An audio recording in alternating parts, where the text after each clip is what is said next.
Hasina fascist, গণহত্যাকারী, লুটেরা এবং জনরোষে জনগণের গণঅভ্যুত্থানে সে পালিয়ে গেছে, যার বিচার চলছে, বিচার হবে, তাকে আশ্রয় দিছে পার্শ্ববর্তী দেশ ভারত।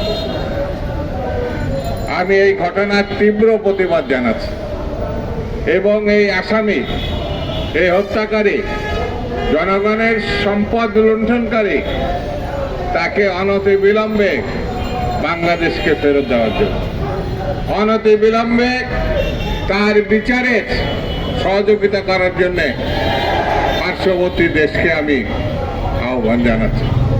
বন্ধুরা, তারা আমাদের পানিতে মারতে চায়, তারা আমাদের ভাতে মারতে চায়, তারা আমাদের মুক্তিযুদ্ধের ভাবমূর্তিকে বিনষ্ট করতে চায়, তারা গণতন্ত্রকে ধ্বংস করতে চায়। এই যাদের চরিত্র, তাদের সঙ্গে আমাদের চলা কতটাই যে কঠিন, কতটাই যে ভয়ঙ্কর, এটা ব্যাখ্যা করার অবকাশ রাখে না। আমাদেরকে ঐক্যবদ্ধ থাকতে হবে।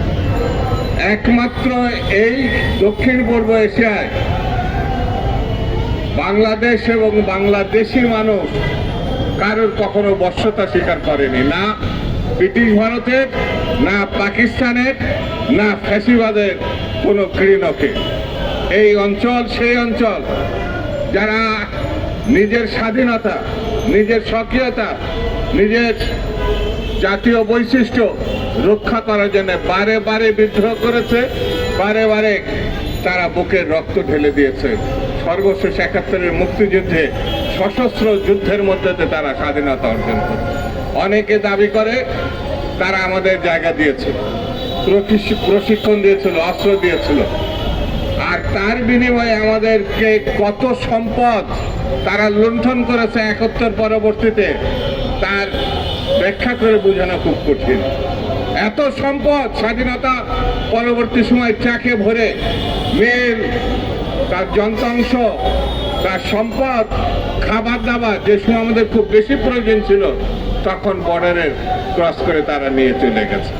সেই জন্য আমাদেরকে এই দেশ সম্বন্ধে, এই ভূখণ্ড সম্বন্ধে, এই দেখেন গণঅভ্যুত্থানের ১ বছর আগে হওয়ার পরে সারা বিশ্বে তারা প্রচার করেছিল এখানে নাকি হিন্দু সম্প্রদায় নিরাপদ না।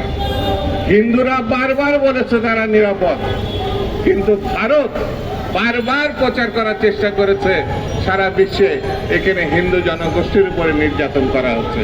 কিন্তু ১ বছরের মধ্যে এটা প্রমাণিত হয়েছে এই দেশের মানুষ, হিন্দু, মুসলিম, বৌদ্ধ, খ্রিস্টান, সবাই শত শত হাজার হাজার বছর থেকে পাশাপাশি বসবাস করছে। এই দেশের মানুষ সাম্প্রদায়িক না এবং কোনো অন্য সম্প্রদায়ের প্রতি বিদ্বেষ বা হিংস্রতা প্রকাশ করেনি।